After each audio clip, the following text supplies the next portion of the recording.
बिस्मिल्लाहिर्रहमानिर्रहीम। अस्सलाम वालेकुम एवरीवन। मैं हूं आपका मेज़बान मोहम्मद उसामा खालिद। उम्मीद करता हूं कि आप सब खैरियत से होंगे। मौलाना जलालुद्दीन रूमी की नई एपिसोड की डिटेल्स के साथ मैं आपकी खिदमत में दोबारा हाज़िर हूं। एपिसोड की डिटेल्स मैंने वीडियो की डिस्क्रिप्शन में ऐड कर दी हैं, जहां पर आप जाकर इंग्लिश सबटाइटल्स, उर्दू सबटाइटल्स और डिफरेंट किस्म के सबटाइटल्स भी एपिसोड देख सकते हैं। मैंने एक लिंक ऐसा भी लगाया होता है जहां पे अरेबिक सबटाइटल और स्पेनिश सबटाइटल्स भी अपलोड होते हैं, तो आप एपिसोड देख सकते हैं। और जैसे जैसे एपिसोड आती जा रही हैं मैं उनके लिंक्स ऐड करता जा रहा हूं और साथ साथ वीडियो की लेंथ भी बढ़ती जा रही है, क्योंकि मुझे ये जो मौलाना रूमी का सफ़र है, ये जिस तरह से वो रूहानी सफ़र उनका तय हो रहा है, वो मुझे काफ़ी जो है वो इंटरेस्टिंग लग रहा है। अगर आप भी जानना चाहते हैं कि इस एपिसोड में क्या हुआ तो इस वीडियो को एंड तक देखिए। एपिसोड स्टार्ट होती है जहां पर सलाहुद्दीन जो है वो लोगों के साथ इंतज़ार कर रहे होते हैं, और जब मौलाना रूमी बाहर आते हैं तो उनको बोलते हैं कि लोग आपका इंतज़ार कर रहे हैं। तो मौलाना रूमी उनको जवाबन कहते हैं कि इनको बोलिए कि कुछ देर और इंतज़ार करें, जिसके जवाब में सलाहुद्दीन उनको बोलते हैं कि ये लोग कई दिनों से आपका इंतज़ार कर रहे हैं, क्योंकि मौलाना रूमी की ये कैफियत कब से है ये उनको भी पता नहीं होता और कितने दिनों से वो उसी जगह पर मौजूद हैं दरगाह में। इदरीस भी कोशिश करता है मामले को जानने के लिए, और वो कहते हैं कि मौलाना रूमी से कि हमें भी इनका तारुफ करवाएं ताकि हम भी जान सकें कि ये शख्स कौन है। तो आगे से शम्स तबरेज़ी कहते हैं कि मेरा आपसे ऑलरेडी तारुफ हो चुका है, तो मज़ीद तारुफ की ज़रूरत नहीं है। ना ही मैं कोई मौलवी हूँ, ना ही मैं कोई आलिम हूँ, मतलब एक आम सा इंसान हूँ, और यही मतलब मेरा इंट्रोडक्शन है। इसके बाद यानी इस बात के बाद मौलाना रूमी शम्स तबरेज़ी को लेकर अपने घर की जानब चले जाते हैं, और वहाँ पर उनकी खादमा और उनकी बीवी सब देखते होते हैं कि ये शख्स उनके साथ कौन आ गया है। तो उनको वो बोलते हैं कि ये मेहमान है और ये हमारे साथ ही रहेंगे, इनके लिए आप घर में कमरा तैयार कर दीजिए। और उसके बाद वो उनके साथ कमरे में बंद हो जाते हैं। इसके बाद मौलाना रूमी और शम्स तबरेज़ी की दोबारा से बातें शुरू हो जाती हैं, और मौलाना रूमी कहते हैं कि मैं इस कैफियत से निकल नहीं पा रहा हूँ, मतलब मैं उस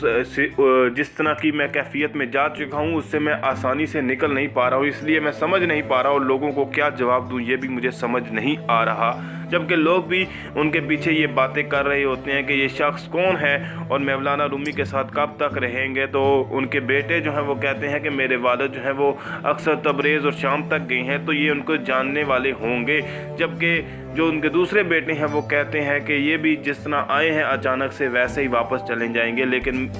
शम्स तबरेज़ी का करैक्टर ऐसा नहीं है, वो तो मौलाना रूमी का किरदार को रूहानी तौर पर बढ़ाने के लिए आए हैं। और यही बात शम्स तबरेज़ी ने भी बोली कि आप एक दफ़ा रूह की कैफियत में जा चुके हैं और अब आपके लिए ये जो नॉर्मल ज़िंदगी है ये आपके लिए बोझ आपको लगेगी। तो उन्होंने पूछा कि इससे निकलने का हल क्या है। तो आगे से मौलाना रूमी को जवाबन शम्स तबरेज़ी ने ये बात बोली कि आप समा करें। तो मौलाना रूमी ने कहा कि आप मुझे बताएं कि समा क्या है। तो मौलाना रूमी को शम्स तबरेज़ी कहते हैं कि आप बेहतर जानते हैं समा क्या है, लेकिन मौलाना रूमी का कहना था कि मैं फिर भी आपसे सुनना चाहता हूँ। तो मैं शम्स तबरेज़ी उनको बताते हैं कि समा अल्लाह से बातचीत है, और अगर अल्लाह के लिए की जाए तो इंसान जो है वो हकीकत की तरफ मुड़ जाता है। समा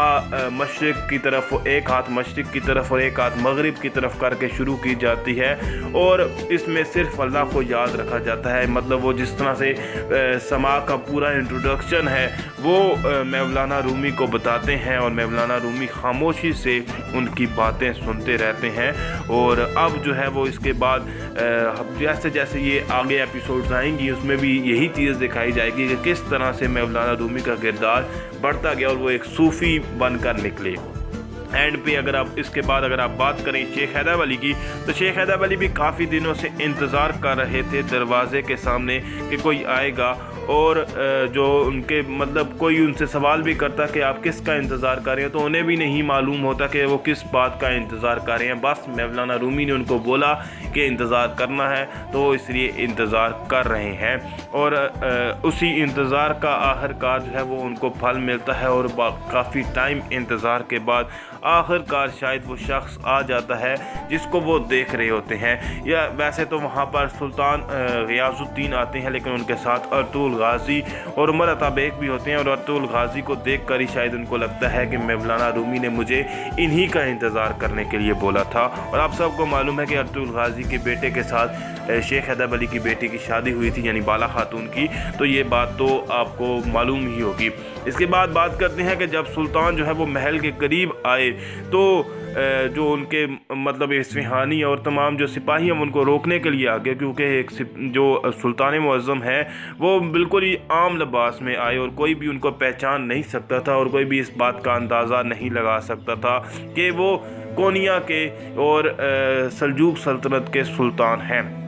जब वो अपना निकाब हटाते हैं तो देखते हैं कि वो शेख हैदर अली भी आप देख सकते हैं कि यहाँ पर वो उन लोगों को देख रहे हैं जो इस वक्त वो भिखारियों के लिबास में आए हैं। और इसके बाद आखिरकार जो है वो सुल्तान गियासुद्दीन अपने चेहरे से निकाब हटाते हैं और सबको पता चलता है कि ये सुल्तान है। और जो दूसरे हैं मतलब शेख हैदर अली वो तो सिर्फ अर्तुगरुल गाजी को ही देख रहे होते हैं, उनका नाम भी लेते हैं। तो मतलब उनको अर्तुगरुल गाजी की तरफ से ही ये बात बोली गई थी कि आप उनका इंतज़ार कीजिए। इसके बाद सुल्तान और उनकी बीवी की बातचीत होती है और उनको सुल्तान मुअज़्ज़म कहते हैं कि मेरे ऊपर वहाँ पर मैदान जंग पर मुझे कत्ल करने के लिए हमला हुआ था। और उनकी बीवी भी बताती हैं कि मेरे बेटे और मुझ पर भी कत्ल करने का हमला हुआ था। तो सुल्तान का कहना होता है कि मैं इन तमाम चीज़ों का हिसाब लूँगा। और इसके बाद वो अपने सराय में चले जाते हैं। जबकि दूसरी जानब अगर बात की जाए मौलाना रूमी के घर की, तो वो उसी मेहमान के बारे में सोच रहे होते हैं कि ये क्या है और कहाँ से आए हैं और हमारे लिए अच्छा साबित होगा और या बुरा। तो जन्नत खातून का कहना था कि इस काम का इंजाम मुझे अच्छा नहीं लगता, क्योंकि मौलाना रूमी बात तो कर रहे थे लेकिन उनकी बात जो है वो किसी और है मतलब दुनिया से आ रही थी और ऐसा लग रहा था कि वो कई बात कुछ और करना चाह रहे और कह कुछ और रहे हैं। इसके बाद बात कर लेते हैं उस सीन की जो कि आज की एपिसोड की अगर आप तारीख मतलब रियलिटी की बात करें तो आप इस सीन को इग्नोर नहीं कर सकते। सुल्तान मुअज़्ज़म अपने ही लिबास के सामने खड़े होकर बातें कर रहे थे और अपने आप को बेहद बेबस और लाचार महसूस कर रहे थे कि मैंने जब भिखारियों के लिबास में आया तो कोई मुझे पहचान भी नहीं सका कि मैं सल्जूक सल्तनत का सुल्तान हूँ। यानी मेरी पहचान सिर्फ यही है कि मैं कपड़े पहनूंगा और ये आलीशान कपड़े पहनूंगा तो मेरे साथ सिपाही होंगे, मेरे साथ ये वज़ीर होंगे तो ही मैं सुल्तान हूँ। अगर मैं ये कपड़े नहीं पहनता तो क्या मैं सुल्तान नहीं हूँ। इसके बाद मंगोल एक शख्स से मिलते हैं और उनको बोलते हैं कि एक मंजिक को तैयार किया जाए। ज़ाहिर सी बात है वो इसके बाद यानी कि जंग तो वहाँ से मैदान जंग तो वो जीत चुके हैं, तो वो कोनिया पर हमला करने वाले हैं। और उसके बाद वो कहते हैं कि मुझे मौलाना रूमी भी चाहिए। मौलाना रूमी एक छोटे से आप कह लें कि परवाने को देख रहे होते हैं जो कि शमा के गिर्द घूम रहा होता है। तो उनको बचपन का एक वाक़या याद आता है जहाँ पे उनके वालिद और वो बातचीत कर रहे होते हैं और वहाँ पर भी एक शमा के गिर्द परवाना घूम रहा होता है। तो मौलाना रूमी कहते हैं कि अगर ये परवाना इस आग में गिरेगा तो इसका इख्तिताम होगा, तो फिर भी ये क्यों यहाँ पर घूम रहा है। तो उसके जवाब में उनके वालिद उनको ये बात बोलते हैं कि शमा जो है मतलब परवाना जो है वो शमा का आशिक है और उसके इर्द गिर्द घूमता रहता है और उससे उसकी इश्क की भी एक हद है। और जब वो उसमें चला जाएगा यानी जब परवाना जो है वो आग में दाखिल हो जाएगा तो वो मुकम्मल तौर पर ख़त्म हो जाएगा। इन तमाम ख्यालात के साथ वो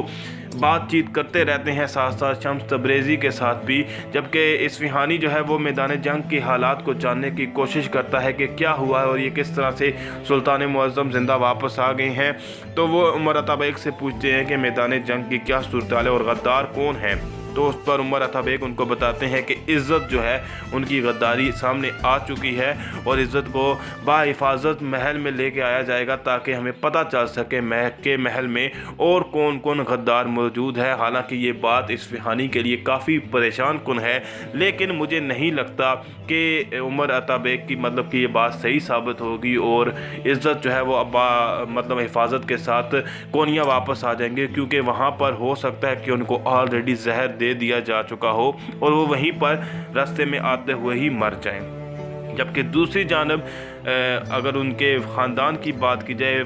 مولانا رومی کے، تو ان کے بیٹے بھی ان کی مطلب سوچ رہے ہوتے ہیں کہ یہ شخص کون ہے اور اب ہمارے گھر میں رہ رہا ہے، لیکن جب وہ دروازہ کھولنے کی کوشش کرتے ہیں تو سب سے حیران کن معاملہ ہوتا ہے کہ مولانا رومی کا دروازہ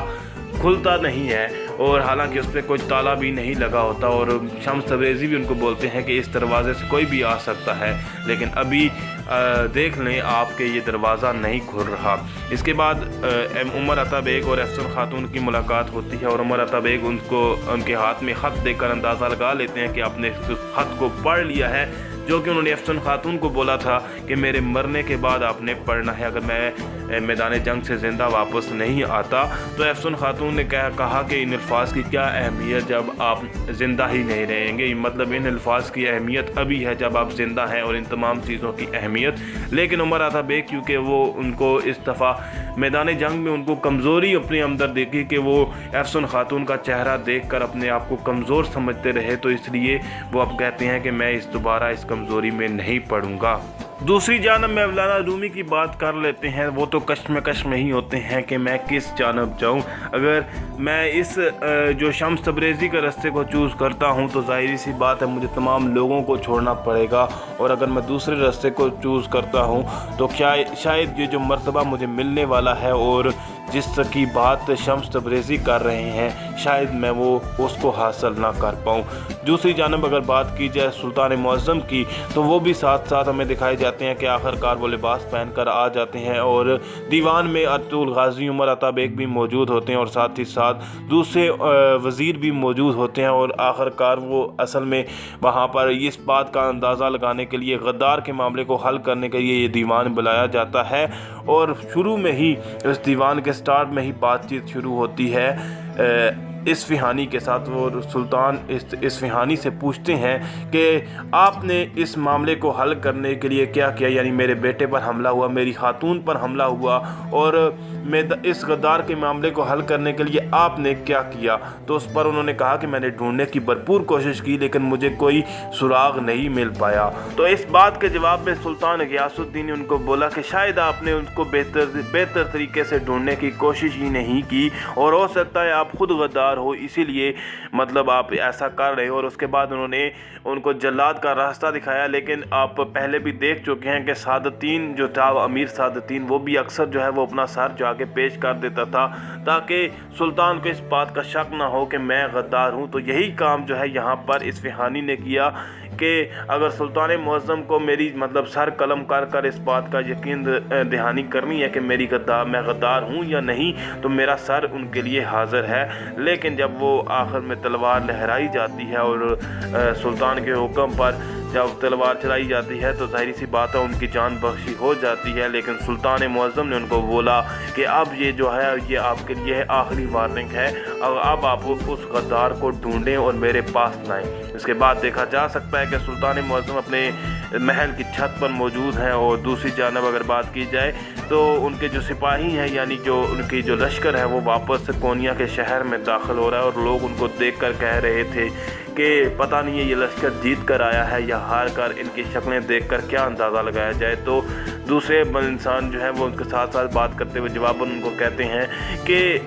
جو بھی آپ اس شکل کو دیکھ کر اندازہ لگا سکتے ہیں کہ یہ جو ہے جنگ میں کیا نتیجہ نکلا ہو، یعنی ان کو ہار ہی ہوئی ہے۔ اس کے بعد ارطغرل غازی اور عمر عطا بیگ کا الوداع ہوتا ہے، اور وہ ان کو کہتے ہیں کہ میں امید کرتا ہوں کہ اس کے بعد مطلب نیکسٹ ٹائم میں آپ کو بہتر کمانڈر کے طور پر دیکھوں گا۔ اور ساتھ ہی ساتھ ارطغرل غازی کی شیخ حیدر علی سے ملاقات بھی ہوتی ہے جس میں وہ ان کے بارے میں بات کرتے ہیں کہ آپ کی نسل میں سے کوئی نہ کوئی ایسا فرد لازمی نکلے گا جو کہ مغرب میں اسلام کی آگے جو ہے وہ اپنا جھنڈا لہرائے گا۔ شیخ مولانا رومی جو ہے وہ اپنے بچپن میں اپنے والد کے ساتھ گزارے ہوئے وقت کو یاد کرتے ہیں۔ جب وہ ستاروں کو دیکھ رہے ہوتے ہیں تو ان کے والد ان سے پوچھتے ہیں کہ ستاروں کو کیوں دیکھ رہے ہیں، تو مولانا رومی کے والد ان کو مولانا رومی ان سے اپنے والد سے کہتے ہیں کہ میں ستاروں کو دیکھ رہا ہوں کہ یہ کس طرح سے اپنی جگہ پر کھڑے ہوئے ہیں اور کوئی ان کو کیسے کھڑا رکھے ہوئے ہے۔ تو اس کے بعد ان کا والد جواب دیتے ہیں کہ یہ کھڑے نہیں ہیں بلکہ یہ ارد گرد گھوم رہے ہیں اور اللہ تعالیٰ کی حمد و ثنا کر رہے ہیں۔ اور اس کے بعد بعد مولانا رومی کو اپنا جواب شاید مل جاتا ہے، جس کی وجہ سے وہ جاتے ہیں درگاہ کے اندر اور لوگ بھی ان کے پیچھے ہوتے ہیں کہ مولانا رومی اب درگاہ میں جا رہے ہیں۔ تو دیکھتے ہیں کہ مولانا رومی کیا بات کرتے ہیں، لیکن مولانا کسی قسم کے بھی کوئی بات نہیں کرتے اور خاموشی کے ساتھ جو ہے وہ پہلے تو جو آپ کہہ لیں کہ درویش ہوتے ہیں وہ ساتھ ساتھ بانسری بجاتے ہوئے نظر آتے ہیں، اور ساتھ ہی ساتھ اگر بات کی جائے مولانا رومی کی تو وہ اسی بانسری پر اپنے آپ ہی وہ سماع شروع کر دیتے ہیں، جس کے بارے میں شمس تبریزی ان کے ساتھ کافی دفعہ ذکر کر چکے تھے۔ تو وہ اسی بارے میں یعنی کہ سماع کو شروع کر دیتے ہیں اور لوگ بھی کہنے لگ جاتے ہیں کہ مولانا رومی سماع کر رہے ہیں۔ اور آخر کار جو کافی 2-3 ایپیسوڈ سے جس کشمکش میں مولانا رومی دکھائے جا رہے تھے اور جو سوالات مولانا رومی کے ذہن میں تھے وہ میرا خیال ہے حل ہو جائیں گے۔ نیکسٹ ایپیسوڈ میں اب دکھایا جائے گا کہ اس سماع کی وجہ سے اب جو ہے وہ آگے کس طرح سے اب اگلا سٹیپ کیا ہونے والا ہے اور شمس تبریزی ان کو کس طرح سے آگے اگلے مرتبے تک لے کر جائیں گے۔ تو یہ تمام چیزیں دیکھنے والی ہوں گی۔ ایپیسوڈز کے ساتھ ساتھ جو ہے اس سیریز کا انٹرسٹ جو ہے وہ کافی بڑھتا جا رہا ہے، خاص طور پہ میرا، اسی لیے اس ویڈیو کی لینتھ بھی بڑھتی جا رہی ہے۔ امید کرتا ہوں کہ ویڈیو اچھی لگی ہوگی۔ ویڈیو کو لائک لازمی کریے گا، چینل کو سبسکرائب کرنا مت بھولیے گا۔ ملتے ہیں نئی اپڈیٹس کے ساتھ بہت جلد، اجازت دیجیے، اللہ حافظ۔